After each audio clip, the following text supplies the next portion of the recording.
ठीक आहे, केले आता सर. मी स्क्रीन शेअर करतो. आवाज नीट येतोय ना ऐकू?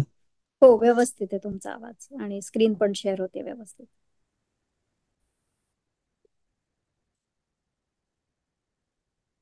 तर आपण मागच्या खेपेला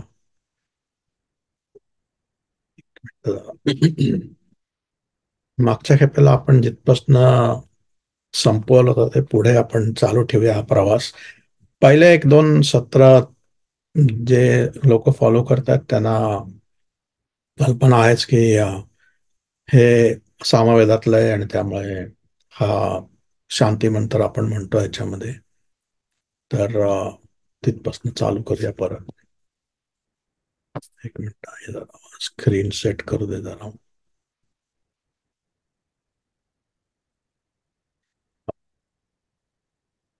मी माऊस इथं कर्सर मुद्दाहून ज्या लोकांना इंटरेस्ट आहे ते फॉलो करू शकतील. ओम आप्यायन्तु ममांगानि वाक्प्राणश्चक्षुश्रोत्रमथो बलमिन्द्रियाणि च सर्वाणि. सर्वं ब्रह्मोपनिषदम् माहं ब्रह्म निराकुर्याम् मा मा ब्रह्म निराकरोत्. अनिराकरणमस्तु अनिराकरणमे अस्तु. तदात्मनि निरतेय उपनिषत्सु धर्मास्ते मयि सन्तु ते मयि सन्तु. ओम शांती शांती शांती. आपण दोन मंत्र पाहिलेले आहेत पहिले, आणि आपण आता पुढचा पुढचा मंत्र बघायला चालू करूयात. तर सुरुवातीपासून जे दोन मंत्र आणि आजचा तिसरा थोडासा त्याच्या पुढचा बघूया आपण. अथ प्रथम खंड. केनेशितं पतति प्रेषितं मनः केन प्राण प्रथम प्रयते युक्तः केनेशितां वाचमिमां वदन्ति चक्षुश्रोत्रं कौ देवो युनक्ति. श्रोत्रस्य श्रोत्रं मनसो मनो यत् वाचोह वाचं स उप्राणस्य प्राणः. चक्षुषश्चक्षुरतिमुच्यधीराः प्रेत्यास्मात् लोकादमृता भवन्ति.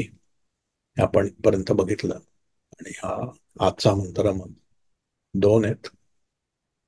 बहुतेक करून दोन्ही बघता येतील. न तत्र चक्षुर्गच्छति न वाग्गच्छति नो मनः न विद्मो न विजानीमो यथेतदनुशिष्यात्. अन्यदेव यद्विदितादथो अविदितादधि इति शुश्रुमः पूर्वेषाम् येनस्तत्व्याच चक्षिरे. तर आपण मागच्या खेपेला जो दुसरा सत्र पाहिला आपण, त्याच्यामध्ये आपण पाहिलं की हे उपनिषद जसं तत्वमसी वापरून आपण भगवद्गीतेचे 18 अध्याय मोडता येतात, तसं ह्याच्यामध्ये आपण हे 4-5 गोष्टी बघितल्या. या त्याच्यापैकी आता हे जे हायलाइट केलेलं आहे मी, ज्ञान प्राप्तीचा मार्ग, त्याच्यावरती हे उपनिषद काय सांगतंय हे आता आज आपण पाहणार आहोत. तर त्याच्यामध्ये जी गोष्ट सांगितली आहे की न, हे असं आपल्याला मराठी भरपूर समजण्यासारखं आहे की न तत्र चक्षुर गच्छती न वाक गच्छती न मन. न म्हणजे नाही, तत्र तिकडं, चक्षु डोळे आपले, गच्छती जाऊ शकत नाही, आपल्या डोळ्यांना ते दिसत नाही. हे पुढचं मग त्याच्यावरनं सोपं आहे कळणं. न तत्र चक्षुर गच्छती न वाक गच्छती, आपल्या शब्दाने आपण त्याचं वर्णन करू शकत नाही. न वाक गच्छती न मन, मन तिथं जाऊ शकत नाही. हे पुढचं जरासं किचकट आहे, हे आपण नंतर बघूया. द विद्मो न विजानीमो यथा तदन शिष्यात. तर आता एक त्याच्यामध्ये एक इंटरेस्टिंग गोष्ट मला आठवली की न वाक गच्छते ह्याच्यावर, की शब्द जे आहेत ते पोचू शकत नाही तिथं, किंवा त्याचं वर्णन करू शकत नाही, ही जी ह्याच्यामध्ये एक कल्पना आहे. तर पंडित ईश्वरचंद्र विद्यासागर मोठे एक रिफॉर्मर आणि भक्त होते बंगालमधले. तर त्यांची एक तक्रार होती की उपनिषद अ, असमर्थ ठरलेले आहेत की ब्रह्म काय हे सांगण्याबद्दल. आणि हे त्यांचं मत त्यांना आयुष्यभर त्याने ठेवलेलं होतं किंवा होतं त्यांच्या डोक्यात. आणि अ, एक दिवशी रामकृष्ण परमहंस भेटायला आले तेव्हा त्यांना त्यांचा अर्थात हा विषय काय निघालेला नव्हता, ते दुसरं काहीतरी होऊन हा विषय निघाला. तेव्हा रामकृष्ण परमहंस त्यांना ह्या प्रश्नाचं उत्तर असं नाही, दुसरंच काहीतरी चर्चा चालू होती. तेव्हा त्यांनी सांगितलं की आजपर्यंत जसं अन्न एखाद्याने उष्ट होतं अन्न आणि मग ते योग्य राहत नाही देवाला प्रसाद चढवण्यासाठी, त्याप्रमाणे हे उपनिषद वेद जे काय श्रुतिवाक्य आहेत ही सगळी अशी दूषित झालेली आहेत जिभेनी उच्चार केल्यामुळे. पण ब्रह्म काय हे मात्र कुणीही आजपर्यंत सांगू शकलं नाही, असं त्याने एक वेगळा दृष्टिकोन दिला. विद्यासागरांचं खूप विलक्षण त्याच्याबद्दल प्रतिक्रिया होती जेव्हा त्यांनी हे ऐकलं आणि असा एक वेगळा दृष्टिकोन पाहिला.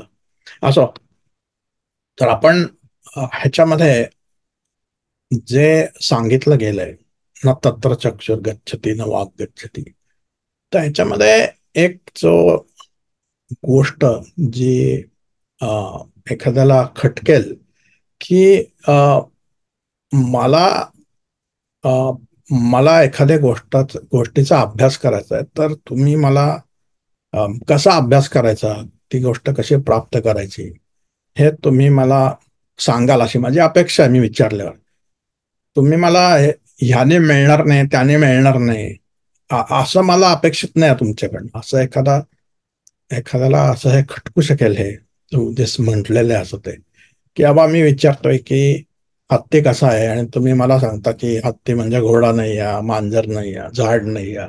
असं मला म्हणजे असं कुठपर्यंत जाणार तुम्ही? मला जो डायरेक्ट जो आहे अप्रोच त्याच्यामधनं तुम्ही हे सांगत नाहीये. तर हे असं का आहे? उपनिषदामध्ये हे असं का सांगितलेलं आहे? तर ते आपण थोडं समजून घेऊ आणि मग पुढे ह्याचा कशा प्रकारे ह्याचा वापर करण्यात आलेला आहे किंवा करून घेता येईल ते देखील आपण पाहूयात. तर आपल्याला जो आपलं जे रचना आहे आपली शरीराची, आपल्या इंद्रियांची, की आपल्याला सांगितलं की एखाद्या गोष्टीचा अभ्यास कर बाबा. पायथागोरस थिअरम काय आहे त्याचा अभ्यास कर किंवा हे जास्वंदीचा फुलाचा अभ्यास कर किंवा अजून कसला अभ्यास कर. तर आपण आपली जी एक उत्स्फूर्त प्रतिक्रिया असते की आपण आपली इंद्रिय वापरून त्या गोष्टींचा अभ्यास करायला लागतो, ज्या गोष्टी आपल्याला समजून घ्यायच्यात, जे विषय आपल्याला समजून घ्यायचे.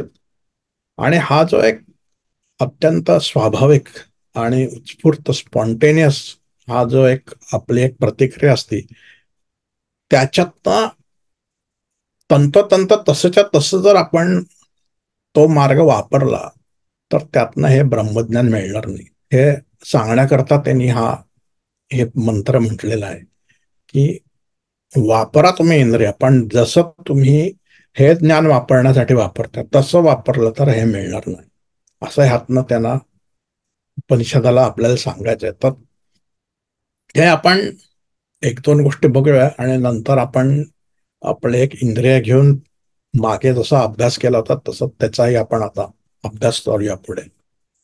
तर आपल्याला आपली जी ठेवण आहे, शरीराची ठेवण जी आहे, ती आपली इंद्रिय जी आहेत ती अशी बाहेरच्या बाजूला आहेत आणि त्यामुळे आपलं जे लक्ष आहे ते बाहेरच्या दिशेनेच जात आहे. आपल्या बाहेरच्या दिशेनेच आपल्याला जे काही ज्ञान प्राप्त करायचं असं हे आपलं एक स्वाभाविक आपलं त्या एक रिॲक्शन एक रिफ्लेक्स ॲक्शन असते.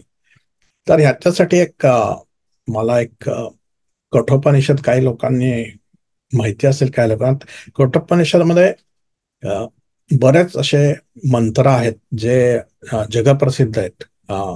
जर्मनीमध्ये मॅक्स म्युलरने वगैरे पहिल्यांदा त्याने तिथं ते जेव्हा काही गोष्टी उपनिषदातील सांगितलं तेव्हा ह्यातले मुख्य मंत्र ते घेतलेले होते त्यांनी. पण हा एक मंत्र आहे की परांचे खाणे, काही लोकांना माहिती असेल खूप प्रसिद्ध आहे हा. परांचे खाणे व्यतृणत स्वयंभू तस्मात परान पश्यते ना अंतरात्माना कच्चित धीरा हा प्रत्येगात्मानाम ऐक्षत आवृत्त चक्षु अमृतत्व इच्छिन. तर ते काय म्हणतात की परांचे खाणे व्यतृणत स्वयंभू म्हणजे बाहेरच्या दिशेने असे रचलेल्या गोष्टी आहेत. डोळे बाहेर बघतात, कान बाहेर बघतात, बाहेरच्या दिशेने सगळ्या रचले गेलेले आहेत आपली जी इंद्रिय आहेत. परांचे खाणी व्यतृणत स्वयंभू तस्मात म्हणून परान पश्यते म्हणून बाहेरचा बघतो आपण, ना अंतरात्माला आत आत बघत नाही आपण, ते डोळे आपल्या आत वळवू शकत नाही आपण. कच्छित धीरा कुठला तरी एक ऋषी, असा कुठला तरी एक हुशार माणूस, कच्चित धीरा प्रत्येगात्मा नाम ऐक्षत आवृत्त चक्षु, त्यांनी डोळे आत वळवले ह्या ऋषींनी, अमृतत्व इच्छिन अमृताच्या शोधामध्ये, असा तो मंत्र आहे. खूप प्रसिद्ध आहे, भरपूर त्याच्यावरती काम झालेलं आहे, अनेक लोकांनी पीएचडी त्याच्यावरती मिळवलेल्या आहेत. तर त्याच्यामध्ये आता आपण ह्याचं जे बऱ्याच पुढच्या ज्या स्लाइड्स आहेत त्याचं जे टायटल आहे ते तेच असंच राहून गेलेलं आहे, त्याच्याकडे थोडंसं दुर्लक्ष करा. मलाही लक्षात नाही आलं की टायटल बदललेलं नाही मी. तर आपण आता जो एक प्रवास पाहणार आहोत ज्ञानाचा, तो आपण पहिल्या आणि दुसऱ्या सत्रात देखील बघितलेला आहे, नवीन नाही आहे. पण ह्याच्यामध्ये आपण एक 2-3 गोष्टी नवीन पाहणार आहोत आता. नुसता तो प्रवास जरी तोच असला तरी, आणि आपण नेहमीसारखा आपला लाडका जो एक इंद्रिय आहे डोळा, तो वापरून आपण हा अभ्यास करणार आहोत. आणि आपल्याला लक्षात आलाच असेल पहिल्या 1-2 सत्रांवरनं की एका इंद्रियाचा अभ्यास केला तरी तो बाकी सगळ्यांना पुरे आहेत, आणि इंद्रिया अनेक आहेत, फक्त 5 नाही आहेत. जे जरी पंच ज्ञानेंद्रिय, पंच कर्मेंद्रिय आणि बाकी मनाचे 4 वापर 19 असे मोजले जातात, तरी अनेक आहेत. ते पण आपण पाहिलं होतं पहिल्या सत्रामध्ये. तर प्रकाश जो आहे, हा प्रकाश हा विषयावर पडतो, हे आपण पहिल्या 2 सत्रामध्ये पाहिलं. आणि मग हा विषय जो आहे, तो विषय आपल्या जो प्रकाश पडलेला आहे विषयावर, प्रकाश आपल्या डोळ्यात जाऊन आपल्याला ज्ञान होतं, हे आपण पहिल्या 2 सत्रामध्ये चांगल्यापैकी पाहिलेलं आहे. परंतु आपण एक गोष्ट जे बघितली नाही, की प्रकाश म्हणजे नक्की काय आहे, कसं काय त्याच्यामुळे. आणि हे एक हे एक दृष्टांत आहे, मेटाफर आहे. आपण ह्याचा अभ्यास करून आपण बघूया पुढे ते कसं लागू होणार दुसरीकडे. त्यामुळे अगदी शब्दशः काय काय गोष्टी ह्याच्यामध्ये पुढाल तरी एखाद्याला जर ते खटकलं तर तेवढं आता आपण सोडून देऊया तूर्त तरी, पण बहुतेक पटेल सगळ्यांना. तर प्रकाश जो आहे ना, प्रकाश हा एक भयंकर अद्भुत प्रकार आहे, की त्याला एक फिजिकल त्याला अस्तित्व नाही आहे, पण तरी ती शक्ती आहे. त्याला आईन्स्टाईनला जे नोबेल प्राइज मिळालं ते फोटो इलेक्ट्रिक इफेक्ट रिलेटिव्हिटीसाठी मिळालं नाही त्याला, जे बराच असा समज जो आहे तो त्याला फोटो इलेक्ट्रिक इफेक्टसाठी मिळालं. तर त्यांनी प्रकाशचं सूक्ष्म जे कण आहेत, मला माहिती नाही मराठीमध्ये असं त्याला काही नाव आहे का नाही, पण त्याला फोटॉन म्हणतात, त्याची जी शक्ती आहे E=H हे त्यांनी दाखवून दिलं. H म्हणजे प्लँक्स कॉन्स्टंट आहे, न्यू म्हणजे फ्रिक्वेन्सी ऑफ रेडिएशन. म्हणजे लाल रंग असेल तर कमी शक्ती आहे, निळा रंग असेल तर त्या प्रकाश किरणांची शक्ती जी आहे ती वाढत जाते. आणि म्हणून हा प्रकाश जो आहे ना, तो प्रकाश नुसता प्रकाश नसून तो एक प्रकारची अद्भुत शक्ती आपल्याबरोबर घेऊन तो जिथं जमेल तिथं तो जात असतो. सहसा एखादी गोष्ट जी असती त्याला एक एक त्याला लाईफ टाईम असते एखाद्या गोष्टी, की ते जन्माला आली की त्याला ठरलेलं असतं की एक निश्चित कक्षा असते, तिथपर्यंत जाऊन ते संपते. ती एखादा बॉलला आपण एक लात मारली फुटबॉलला, तर तो एक ठराविक अंतर जाऊन फ्रिक्शनमुळे जाऊन तो थांबतो. पण प्रकाश जो आहे हे एक अलौकिक गोष्ट आहे, त्याला तसं मध्ये काय तो तो चिरंतन काळ प्रवास करत राहू शकतो हा. तर त्यामुळे आपल्याला कितीतरी बिलियन इयर्स पूर्वीची गोष्ट सुद्धा दिसू शकते, कारण तो प्रवास थांबत नाही, तो चालूच असतो असा. तर हा जो प्रकाश आहे हा त्याच्यामध्ये एक वेगळी ताकद आहे. हा प्रकाश त्याच्याबरोबर जे मला आता दुसरं काही चित्र सापडलं नाही म्हणून मी हे त्याच्यामध्ये असं एक अ, नक्की ती शक्ती कशी दिसते हे काही बघता येत नाही म्हणून मी अशी ही दाखवलेली आहे. तर हा प्रकाश जो आहे हा जेव्हा विषयावर पडतो त्यावेळेला आपल्याला तो प्रकाश जो आहे तो ह्या विषयाचं ज्ञान घेऊन हा प्रकाश आपल्या डोळ्यापर्यंत ते ज्ञान येऊन पोचवतो. फुल फुल जात नाही डोळ्यात आपल्याला. आपल्या आपल्या डोळ्यामध्ये प्रकाश जातो, फुल जात नाही. काहीतरी आवाज येते का? बरं ठीक आहे. तर हा हा जो प्रकाश जो आहे तो जेव्हा विषयावर पडतो तो त्या विषयाचं ज्ञान त्याला जितकं शक्य आहे त्या प्रकाशाला तो ते ज्ञान त्या विषयाचं घेऊन तो आपल्यापर्यंत आणून पोहोचवतो ते ज्ञान. ह्याचा अर्थ काय की प्रकाशाला जर काही गोष्टी समजल्या नाहीत त्या विषयाच्या तर त्या आपल्यालाही समजणार नाही. आपल्याला प्रकाशाची जेवढी क्षमता आहे तेवढा आपल्याला समजणार आहे. त्याच्यामध्ये मी मागे एकदा सांगितलं होतं की तो इमॅन्युअल कांट नावाचा खूप प्रसिद्ध पाश्चात्य जो विचारवंत आहे त्यांनी ह्याच्यामध्ये सांगितलं होतं की आपल्याला हा जो विषय आहे हा आपल्याला आयुष्यात कधीही कळत नाही, शक्य नाही. त्याला तो डिंग इन झिश असं त्याचं नाव तर त्याच्या भाषेमध्ये म्हणायचं म्हणजे इंग्रजीमध्ये the thing in it self असं त्याचं ट्रान्सलेशन होतं. तर आपल्याला जो विषय आहे तो विषय आपल्याला जसा आहे तसा आपल्याला तो कळत नाही. आपल्याला हा प्रकाश जो आहे हा प्रकाश त्या विषयाचं ज्ञान घेऊन तो आपल्या डोळ्यापर्यंत येऊन ते आपल्याला पोहोचवतो आणि मग पुढे काय होतं ते आपण पाहिलेलं आहे मागच्या खेपेत. तर मग आपल्याला हा विषय जो आहे हा विषय आपल्याला डोळ्यामध्ये आला तो आणि मागे मग आपल्या मनामध्ये वगैरे जाऊन विषयाचा आपण अभ्यास चालू करतो. कारण आपल्याला तो विषय माहिती करून घ्यायचा किंवा माहिती होतो आपसूक आपण डोळे उघडले की आपल्याला गोष्टी दिसायला लागतात. तसं जेव्हा आपल्याला हा विषय काय आहे हे कळतं आणि मग आपण त्याचं आपल्याला ज्ञान होतं त्या विषयाचं आणि मग विषय फुल असेल तर आपण फुलाबद्दल आपल्याला ज्ञान मिळतं की किती पाकळ्या आहेत, कुठला रंग आहे, मोठं आहे, छोटं आहे, काय अमुक तमुक त्याची सगळी माहिती आपल्याला मिळते. एक्सरे असेल एखाद्याचा तर त्यात आपल्याला त्या प्रकारचं ज्ञान मिळतं. मग आपण त्या माणसाचं काय बाबा हाड मोडले नाही वगैरे असल्या प्रकारचा डॉक्टर त्याच्यामध्ये अभ्यास करतो. अजून दुसरं काहीतरी दिसू शकतं. म्हणजे काय की नामरूप बदलत गेलेलं आहे. पण मुद्दा जो आहे आपला की प्रकाश तोच आहे. ह्या फुलावर पडलेला ह्या एक्सरे मध्ये अमुक तमुक कुठल्याही ठिकाणी गेलं तरी मूळ जो प्रकाश आहे तो प्रकाश ह्या गोष्टींवर पडतो आणि तो त्याचं ज्ञान घेऊन आपल्यापर्यंत आणून पोचवतो. पण भानगड काय होती की प्रकाश हा ज्ञान आपल्यापर्यंत पोचवतो विषयाचं आणि आपण मग प्रकाश काय आहे ह्याच्या मागे लागत नाही. आपण त्या विषयाच्या मागे लागतो.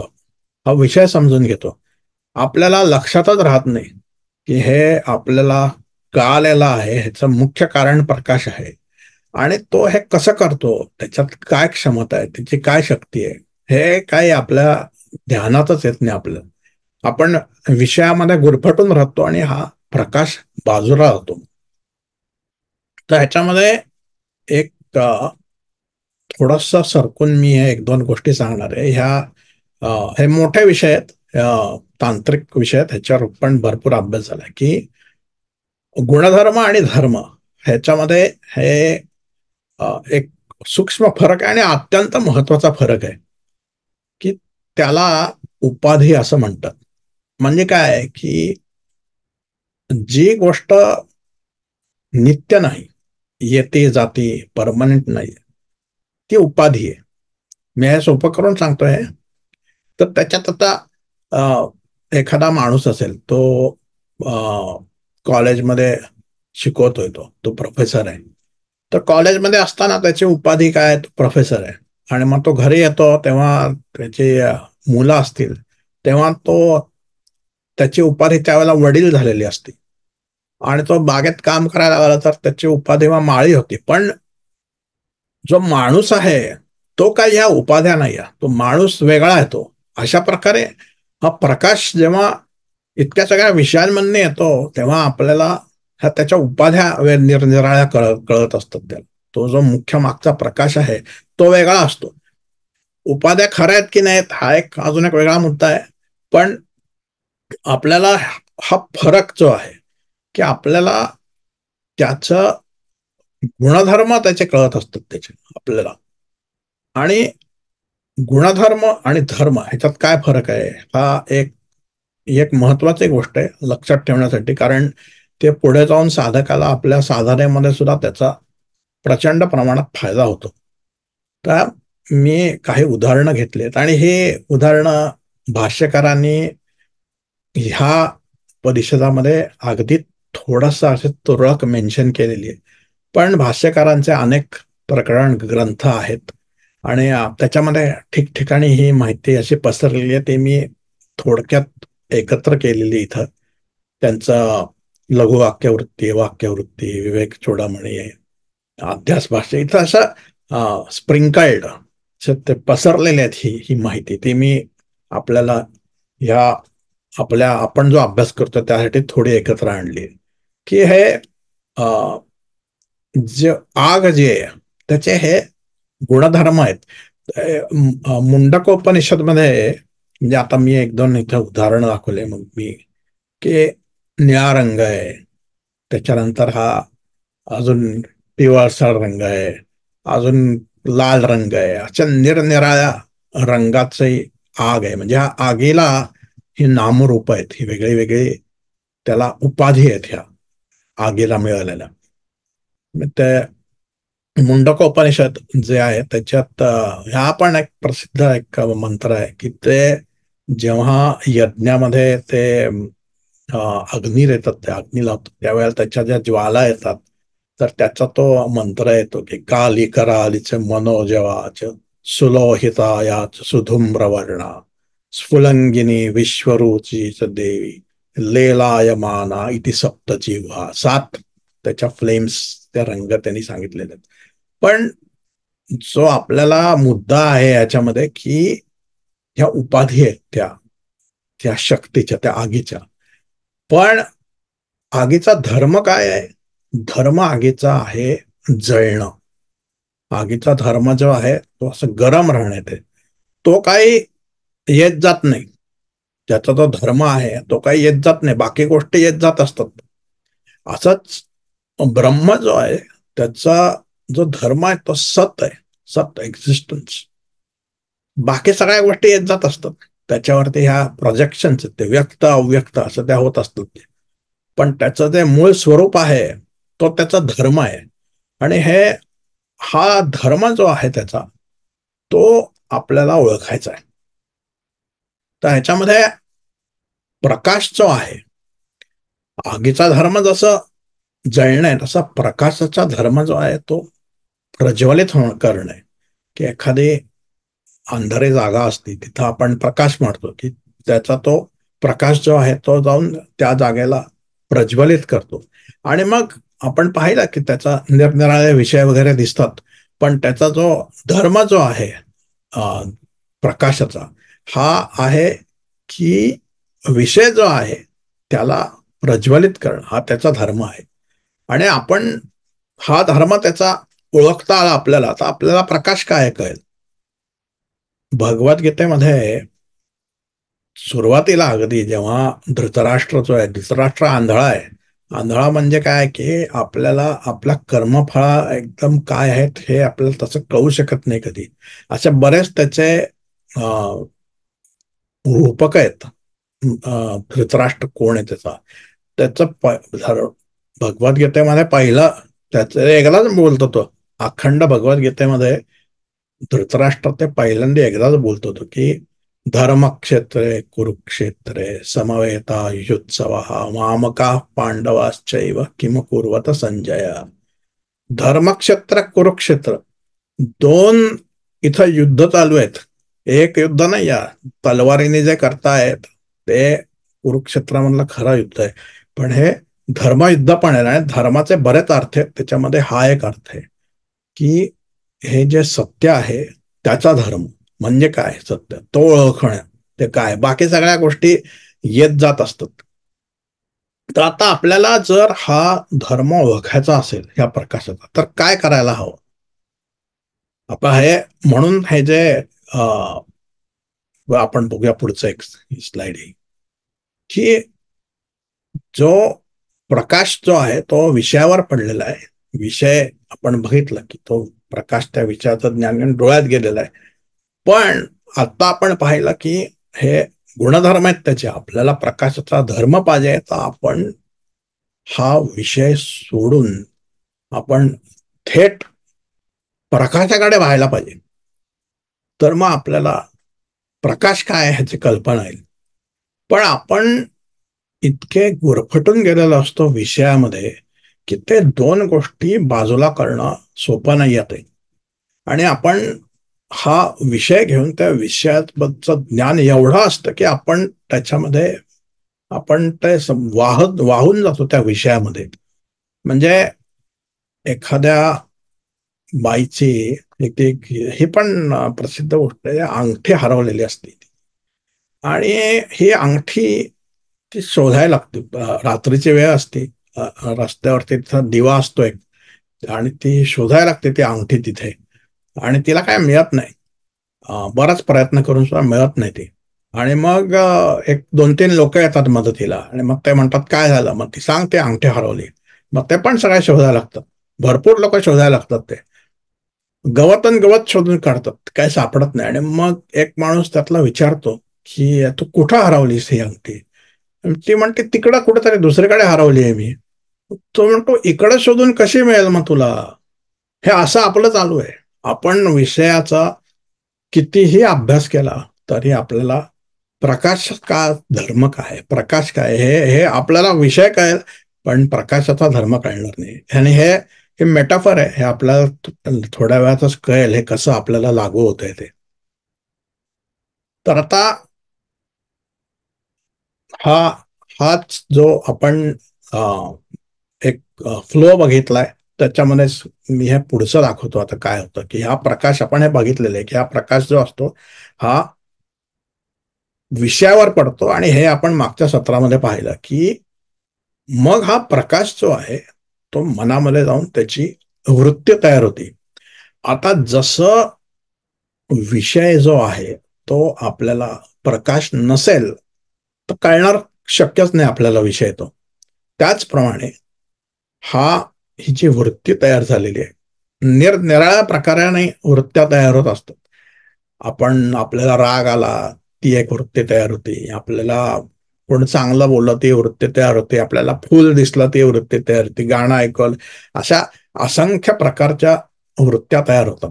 किंबहुना, आणि हे भाष्यकाराने एका ठिकाणी खूप छान सांगितलेलं आहे, अहंकार जो आहे ना, की थोडक्यात अगदी की आपल्याला जो जो चित्र काढतो त्याला आपण चित्रकार म्हणतो, जो पत्र देतो त्याला आपण पत्रकार म्हणतो. त्याचप्रमाणे ज्या वृत्तीमुळे अहम तयार होतो त्याला अहंकार म्हणतात. ती एक वृत्ती आहे.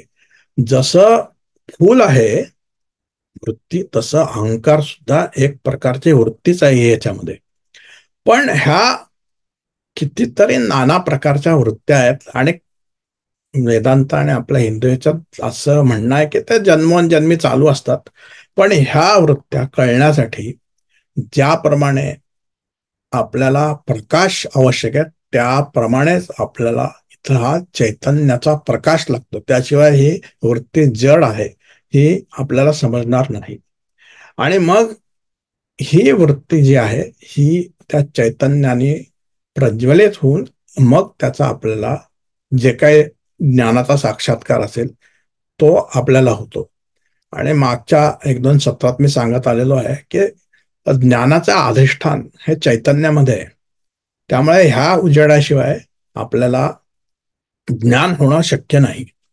ह्याच्यामध्ये अजून एक कठोपनिषद मधला अत्यंत प्रसिद्ध असा एक मंत्र आहे. तो बहुतेक कुठेतरी पुढे मी सांगितलेला आहे, पण बघूया आपण.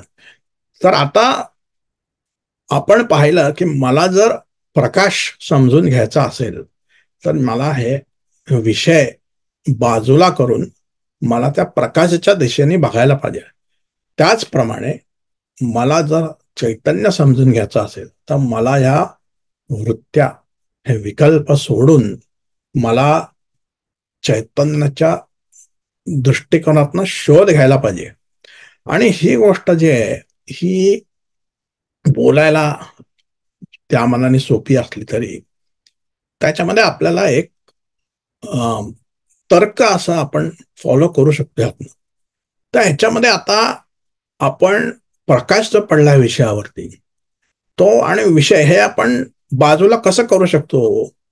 तर बाजूला करणं, बाजूला करायचंय असं ह्याच्यामध्ये शिकवण नाहीये. शिकवण अशी आहे की आपल्याला ही कल्पना पाहिजे, आपल्याला ही जाण पाहिजे, हे कशामुळे हे झालेलं आहे, आणि मग हे सोपं होतं. नाहीतर हे खूप एक एक युद्ध असं, एक संघर्ष असा होऊन बसतं ते. आपल्याला हे तसं रिलेटिव्हली सोपं व्हायला पाहिजे. आपल्याला हे कॉन्स्टंट फाईट, संघर्ष नसला पाहिजे आपल्याला. तर आता इथं मी एक उदाहरण घेतलेलं आहे की दिनकर असा आकाश लाल करून तो रत्नाकराच्या उदरात असा लुप्त होतो. संध्याकाळी आपण पाहतो हा दृश्य कधी कधी, आणि असं सगळं वातावरण असं बदललेलं असतं आणि आपल्यावरती सुद्धा त्याचा परिणाम होतो. आणि एखादा कोणीतरी असतो की जो म्हणतो की हा सूर्य नाही बुडत आहे, हे पृथ्वी फिरतीये. ही हा फरक आहे. विषय विषय बघून हा नक्की त्याच्या मागे काय चालू आहे हे समजणं. आयुष्यामधली प्रत्येक कुठलीही गोष्ट बघितली तरी ती ह्या चैतन्याच्या उजेडाशिवाय, प्रकाशाशिवाय आपल्याला कळणं शक्य नाही.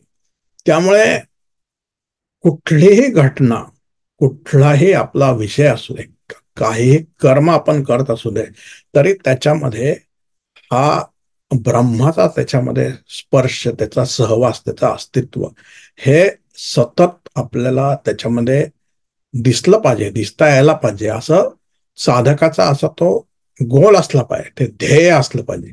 मोक्षप्राप्ती म्हणजे दुसरं तिसरं काही नाही, ही जाण आहे. त्या ह्याच्यात भगवद्गीतेच्या 2ऱ्या अध्यायामध्ये स्थितप्रज्ञ म्हणजे जो प्राज्ञामध्ये स्थित आहे, who is situated, who is established in truth, स्थितप्रज्ञ. तो ह्या ज्या माणसाला हे ज्ञान झालेलं आहे, ज्याला हे असं क्लिअर दिसतं, सगळं क्लिअर कट दिसतं, तर त्याला त्याचं जग असं वेगळं होऊन जातं. आणि ही गोष्ट भयंकर अवघड आहे, ह्याच्यात काय शंका नाही. म्हणजे श्रीकृष्ण अर्जुनाला निरनिराळ्या प्रकारे हे सांगत असतो.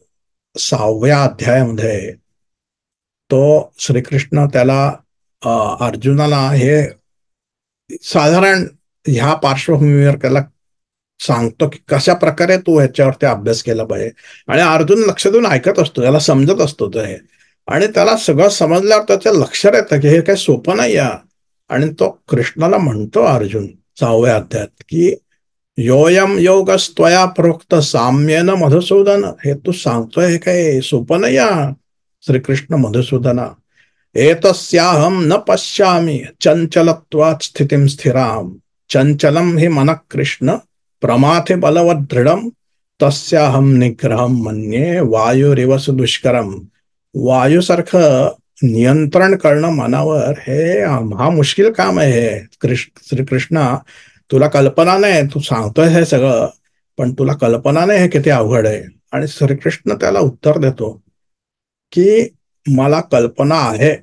असंशयम महाबाहो मनोदुर्निग्रहम चलम अभ्यासेन तु कौंतेय वैराग्येण च कृष्यते. ह्याच्यासाठी अभ्यास, अभ्यास म्हणजे विवेक, विवेक आणि वैराग्य. विवेक म्हणजे डिस्क्रिमिनेशन, हे सूर्य हा बुडतोय असं न वाटता पृथ्वी फिरतीये असं वाटणं, हे हे विवेक आहे हा. आणि हे कसं शक्य आहे की तुम्ही, साधक जो आहे तो एक दिवशी संध्याकाळी जाऊन बघेल आणि त्याला वाटेल की सूर्य बुडायला लागलाय, आणि मग पुढच्या दुसऱ्या दिवशी जाऊन पण तसंच वाटेल, पण 1-2 मिनिटं तरी तो त्यातून त्याला लक्षात येईल की नाही नाही, हे आपण दुरुस्त केलं पाहिजे. आणि मग असं तो सतत जायला लागला की त्याला एक 4-6 महिन्यानंतर त्याची दृष्टी बरोबर होईल ती. आणि हा हा जो प्रकार आहे, हा जो अभ्यास आहे, ह्याच्यामध्ये खरं काय आणि खोटं काय हे मग साधकाला बरोबर दिसायला लागतं. म्हणजे इतर लोकांना दिसतं तेच त्याला दिसतं, पण त्याला आता हा मुखवटा त्याला बाजूला झालेला असा त्याला वाटतो. त्याला त्याला त्यातलं पुढचं दिसायला लागतं त्याला. तो श्रीकृष्णाला अर्जुन श्रीकृष्णाला विचारतो की स्थितप्रज्ञस्य का भाषा समाधिस्थस्य केशव स्थितने किम प्रभाषेत किम आसीत व्रजेत किम. हा जो असा माणूस आहे हा कसा राहतो जगामध्ये. आणि मग श्रीकृष्ण त्याला उत्तर देतो काय काहीतरी.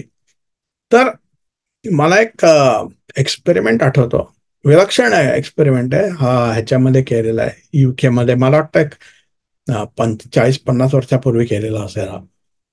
हे आपल्याला माहिती आहे की जी इमेज दिसते आपल्याला रेटिनामध्ये ती उलटी असते, अपसाइड डाऊन. रिअल इमेज असते, व्हर्च्युअल इमेज सरळ असते, रिअल उलटी होती.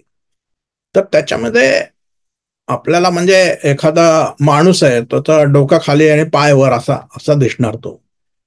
दिसत नाही आपल्याला कारण आपला आतमध्ये करेक्टिव्ह मेकॅनिझम असतं.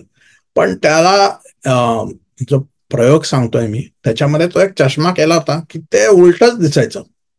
आणि एक माणूस तयार झाला या प्रयोगासाठी, तर त्याने तो चष्मा घातला त्याला आणि मग त्याला सगळं उलटं दिसायला लागलं त्याला. आणि मग त्याला साधा एक पाऊल पुढे टाकता येईना, धडपडायला लागला इकडं तिकडं. मग कसा बसा 1-2 दिवस तो थोडाफार हालू शकला. मग एक आठवडाभराने घरच्या घरात फिरू लागला. चष्मा त्याने काढलाच नाही, दिवस रात्र सारखा तो घालून बसला होता तो चष्मा. आणि मग त्याचं 6 महिन्यानंतर त्याने दाखवलं की तो भर गर्दीच्या रस्त्यात तो मोटरसायकलवरनं गाडी चालवू शकत होता. असं जो साधक सतत ह्या प्राज्ञामध्ये स्थित असतो त्याला काही वर्षांनी, काही वेळाने हे नॅचरल होऊन जातो, स्वभाव होऊन जातो, त्याला एकदम दिसायला लागतं. ते त्या हॅलोविन मध्ये ते कॉस्ट्युम घालून येतात ते कधी कधी, आणि मुलं घाबरतात. एक दोनदा त्यांनी बघितलं, ते मुलं जरा मोठे झाले की मग काय ते घाबरत नाहीत. असा हा जो ज्ञानी आहे त्याला हे सगळं व्यवस्थित दिसलेलं असतं, तो काय तो कधीच घाबरत नाही. बरं, आता पुढे जाऊयात. हा हा हा इथं जो मी म्हटला हा अत्यंत प्रसिद्ध, बऱ्याच लोकांना माहिती असेल, कठोपनिषद मधला हा मंत्र आहे. न तत्र सूर्य भाती न चंद्र तारकाम. हे अगदी केनोपनिषद सारखंच आहे हा मंत्र पण, की न तत्र चक्षुर्गच्छती असं आहे केनोपनिषद मध्ये आपण जे पाहिलं. आणि हे कठोपनिषद मध्ये न तत्र सूर्य भाती, तिथे सूर्य चमकू शकत नाही. जास्ती चांगला शब्द असेल चमकण्यापेक्षा. न तत्र सूर्य भाती न चंद्र तारकाम, हे चंद्र तारका ह्या पण तिथं नाही आहेत, जाऊ शकत नाही, पोचू शकत नाही. नेमा विद्युत भाते, मी दाखवतोय घरसर माझं. न तत्र सूर्य भाती न चंद्र तारकम नेमा विद्युतो भांती. विद्युत, हे वीज जी आहे ही पण तिथं नाही.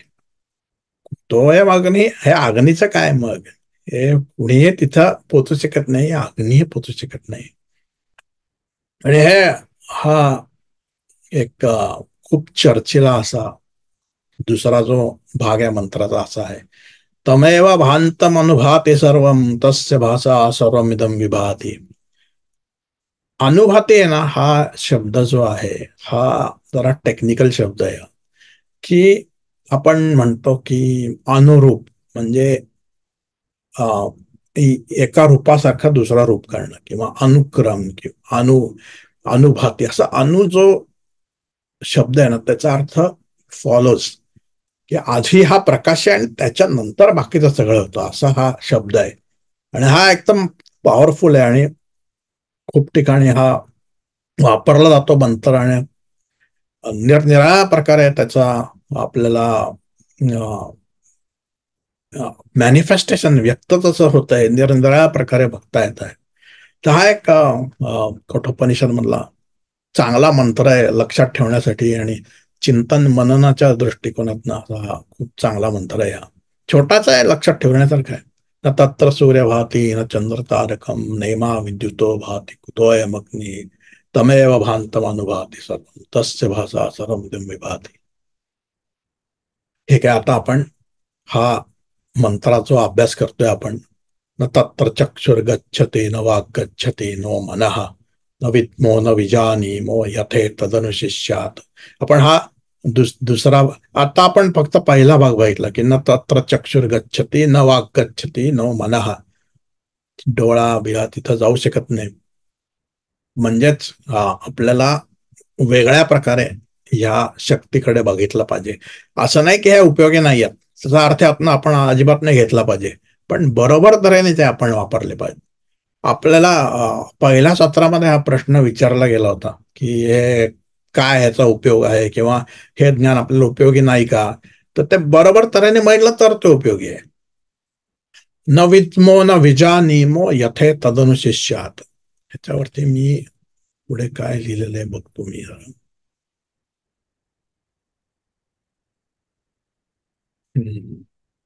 नाही, हा नाही, बरं ठीक आहे. न विद्मो न विजानीमो यथे तदनुशिष्यात. तर हा प्रकाश जो आहे हा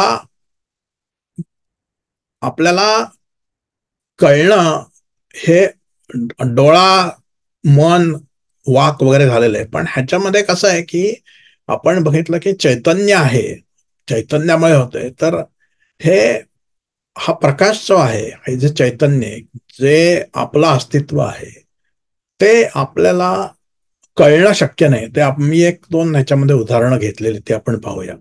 आणि न विद्मो, विद्म म्हणजे ज्ञान होणं, ह्याचं ज्ञान होणं मला शक्य नाही. न विजानीमो, आणि हेही कळत नाही यथय तदनुशिष्यात, की हे शिकवता अनुशिष्यात, हे शिकवता कसा येईल, हे ब्रह्मज्ञान जे आहे हे शिकवता कसा येईल हेही कळत नाही. असा हा दुसरा मंत्राची ही ओळ आहे ही. तर ह्याच्यावरती मी, तर वेळ संपत आले, मी पटकन बघतो हे आले तर. हा जो प्रकाश आहे ह्याच्यामध्ये मी हा उदाहरण जे घेतलेलं आहे की हा प्रकाश जो विषयावर पडलेला आहे, आपण एक क्षणभर असं त्याचा एक विचार करूया की हा जिवंत आहे प्रकाश, असं आपण विचार करूया. तर हा प्रकाश जो जिवंत आहे तो म्हणतो की मला मला स्वतःला पाहायचंय, मला प्रकाश पाहायचा आहे. तर त्याला जर विषय असेल तर त्याला कल्पना येईल की एखाद्या वेळेस येऊ शकेल की त्याला हा प्रकाश आहे. पण कितीही झालं तरी त्याला आपण प्रकाश काय आहोत हे कळणं त्याला शक्य नाहीये. आणि ह्याच्यासाठी मी अजून एक उदाहरण घेतोय की चेहरा आपला, आपण आरशामध्ये बघतो चेहरा, आपल्याला आपला चेहरा कधीही दिसू शकत नाही तसं, कारण परांची खाणी आहे. त्यामुळे आपण आरशामध्ये किंवा असं कुठेतरी प्रतिबिंब आपलं बघू शकतो आपण, पण आपल्याला आपला चेहरा आपण कधी बघू शकत नाही. आणि ह्याचा अर्थ असा आहे का की बाबा मला माझ्या चेहऱ्याबद्दल काही माहिती नाही आहे, मला माझा चेहरा काय आहे माहितीच नाही आहे, असा अर्थ होता का? नाही, मला मी काय आहे हे चांगलंच माहिती आहे मला. असंच हा जो प्रकाश आहे ह्याला मी प्रकाश म्हणून काय हे माहिती नसलं तरी तो स्वतः प्रकाश आहे. त्यामुळे त्याला आपण स्वतःबद्दल त्याला स्वतःचं अस्तित्व हे त्याला उपजत आहेच आहे माहिती. त्याला फक्त त्याचा विसर पडलेला आहे त्याला. तर ही पुढचा जो एक हा जो मंत्राचा पुढचा जो भाग आहे, अन्य देव तद्विदिता दथो अविदिता दधी. अन्य अन्य देव म्हणजे अन्य म्हणजे वेगळं. अन्य देव तद्विदिता दथो, की बाबा मला माहित आहे आणि मला माहित नाही, ह्या दोन्ही पेक्षा परे आहे हा जो आत्मा आहे, जे ब्रह्म आहे. की आपण जो एक चेहऱ्याचं बघितलं उदाहरण, की चेहरा आपला आहे पण आणि नाही पण, अशी पण अवस्था आहे की आपल्याला आपला चेहरा कधी दिसत नाही, पण आपल्याला आपला चेहरा असल्याचं पूर्णपणे कल्पना आहे आपल्याला. ही जी परिस्थिती आहे ही दुसऱ्या ह्या ओळीमध्ये आहे. आणि ही वेळ झालेलीच आहे. आणि ही शेवटची जी ओळ आहे ही आता आपलं जर पुढे केव्हा जरी सत्र झालं तर ही बघीन मी. पण ह्याला जरा कॉन्टेक्स्ट वेगळा आहे, संदर्भ वेगळा आहे ही. आणि पुढचे काही मंत्र जे आहेत त्याचा वेगळ्या कारणामुळे ते इथं लिहिले गेलेले आहेत. तर आपल्याला जर परत कधी संधी मिळाली तर आपण बघूया आता. आता कारण वेळ संपलेली आहे आता. तर आशा आहे की इतर ज्या सत्रांसारखंच हा सत्र देखील आपल्याला उपयोगी पडेल आपल्या साधनेमध्ये. आणि मी हा शेवटचा मंत्र म्हणून, ओम पूर्णमद पूर्णमिदं पूर्णात् पूर्णमुदच्यते पूर्णस्य पूर्णमादाय पूर्णमेवावशिष्यते. ओम शांती शांती शांती.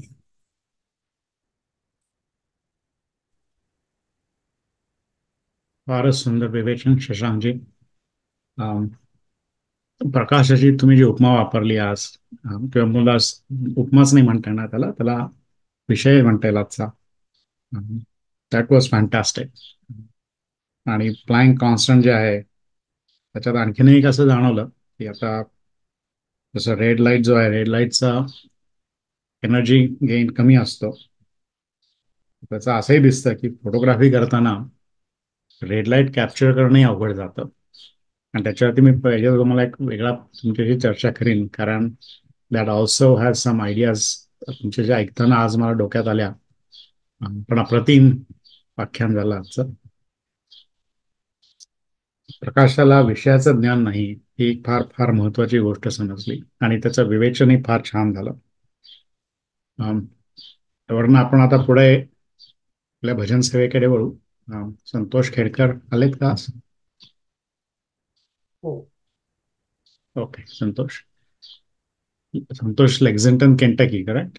मी तिथे राहत अजून. मॅसेच्युसेट्समध्ये. ओके, ठीक आहे. संतोषजी आज आपल्याला भजन सेवा देतील. विठ्ठल म्हणता विठ्ठलची राही. संतोषजी, पुत्र तुमच्याकडे सोपवतो.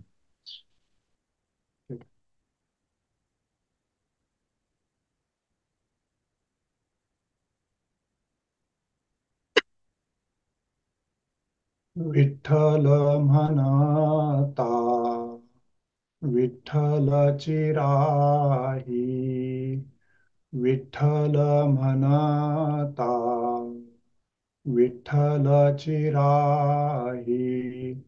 भरलासे दाही आत्माराम, भरलासे दाही आत्माराम. विठ्ठल म्हणता विठ्ठलची राही, विठ्ठल म्हणता विठ्ठलची राही. पांडुरंग ध्यानी पांडुरंग मानी, पांडुरंग ध्यानी पांडुरंग मानी. त्रिपुटी भेदुनी एक रूप, त्रिपुटी भेदुनी एक रूप. विठ्ठल म्हणता विठ्ठलची राही विठ्ठल म्हणता विठ्ठलची राही हरी रूप आत्मा ज्ञान हे प्रभाव हरी रूप आत्मा ज्ञान हे प्रभाव श्वासोश्वासी देवा प्रगटतो श्वासोश्वासी देवा प्रगटतो विठ्ठल म्हणता विठ्ठलची राही विठ्ठल म्हणता विठ्ठलची राही नारायण म्हणे देहाचे भीतरी नारायण म्हणे देहाचे भीतरी प्रकाशे अंतरी आत्माराम प्रकाशे अंतरी आत्माराम विठ्ठल म्हणता विठ्ठलची राही विठ्ठल म्हणता विठ्ठलची राही भरलासे दाही आत्माराम भरलासे दाही आत्माराम विठ्ठल म्हणता विठ्ठलची राही विठ्ठल म्हणता विठ्ठलची राही विठ्ठल विठ्ठल विठ्ठल विठ्ठल विठ्ठल विठ्ठल विठ्ठल